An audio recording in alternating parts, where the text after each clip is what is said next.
lot of people who recognize the name Alice Cooper have no idea that he's a Christian. Tell us how and when you came to the faith. You know, I'm the prodigal son, for one thing. I'm the perfect example of the prodigal son. My dad was a pastor. My grandfather was an evangelist. Actually, both my dad and my grandfather were evangelists. And my wife's father is a Baptist pastor. So I grew up in the church, and all of my friends were church kids.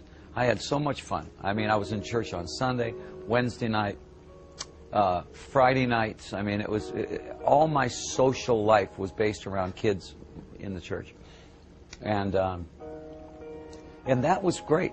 And it got to high school, and all of a sudden, the Beatles came out.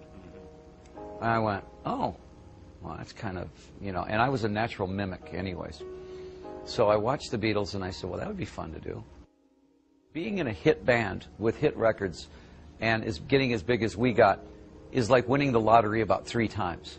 It just doesn't happen. You know, we were definitely the underdogs in the whole thing, and we kept going, well, we're never going to make it. This is fun, you know, to do this, and then we'll go get real jobs. And we kept getting bigger and bigger and bigger, and all of a sudden, there we were. You know, and then on top of it, being creative, I looked around and I went, there's no villains in rock and roll. Why not create rock's ultimate villain? You know, and still, without thinking, well, how would that bother? That wouldn't affect my faith at all. You know, the Bible's full of villains. You know, I'll be this villain. And I gave Alice his perimeter, you know, his areas where he wouldn't go past.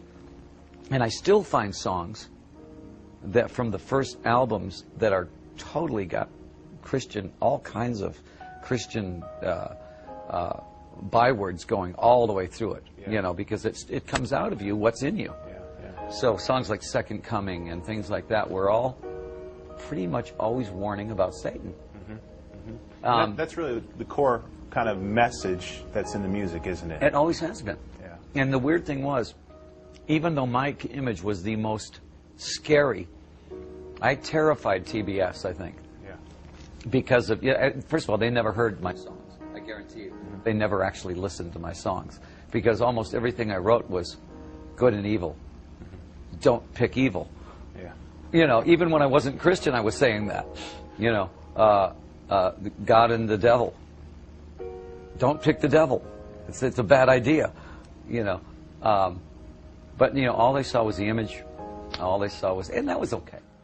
We've all heard of the Gospel of Matthew, Mark, Luke, and John. What is the Gospel according to Alice? If you were to summarize the message that so influenced your life, what would it be? If it says that Jonah was swallowed by a whale, then that means it.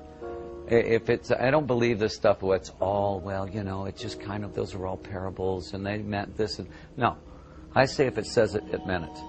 You know, and people will laugh at me and say, well, you know, I mean, you can't really believe that. And I go, well, if I can believe that God created the world and created everything in it, why wouldn't I believe a simple thing like that? That's not a hard thing. You know, the very fact that he cared enough about me to save my life about 20 times, you know, and help me survive a million different things to put me where I am now.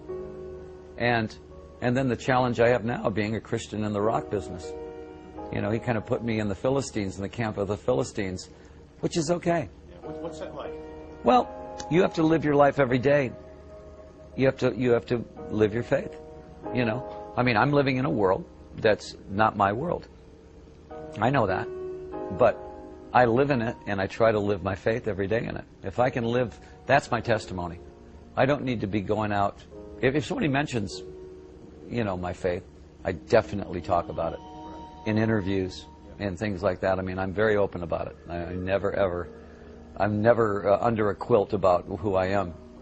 But I'm not going to be the one that says, now sit down, I'm going to tell you about this. And you know, I'm not going to be the car salesman. It seems like you'd rather live out your life like everybody else than have to live up to someone else's standard of what a celebrity Christian should be like. If I walk outside and I make a mistake, all of a sudden my Christianity goes down the toilet. Well, what people don't realize, when you become a Christian, does not make it any easier. It makes it harder. It makes your life harder. It makes your soul at ease with God because you know where you're at with Him. it doesn't make your social life or your normal life in America any easier. In fact, it puts you under the microscope.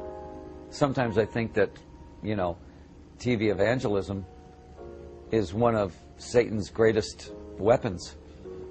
They put these guys on a pedestal, and all of a sudden they get caught with a prostitute, and every Christian I know then is under the gun. So you don't think that that's kind of set up? Yeah, I'm telling you. You know, the devil is very smart.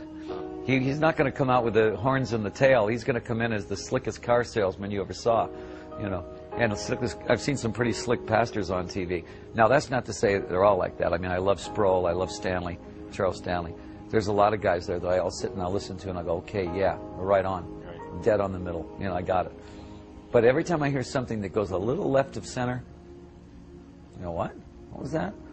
You know, too much healing on TV. I don't know about that. That's showbiz, I think. In 1995, you and your friend, Pastor Chuck Savall, started the Solid Rock Foundation, which has donated over $1 million so far to worthy causes worldwide. Tell us a little bit about how you made that decision and what Solid Rock is all about. I believe if you give kids a chance, they've got creative stuff going on in them all day. If they get home from school, a kid's got his books, he's 13, he's going home from school, his dad's a crack dealer, his mom is on the street somewhere, my brother and sister are both gangbangers, and this kid's going, I don't have much of a choice here, do I? Well, let's give them a choice. Let's give them a place to go where they can go learn guitar. They can learn bass. They can learn how to write lyrics. It can be vocational. They can play basketball. Yeah. They can do any of that stuff under the guidance of Christian businessmen and Christian people that don't want anything from them. Right. We don't say, okay, now you have to learn these Bible verses. And anything. We're not asking anything. All we're there to do is to take care of them. And that's the best way to show who we are, you know. So give these kids a safe place to go. Give them some creative outlet and have counselors there. Right now, we're kind of looking for those Christian guys that have got a lot of money that want to put it somewhere. You can't get any better than this.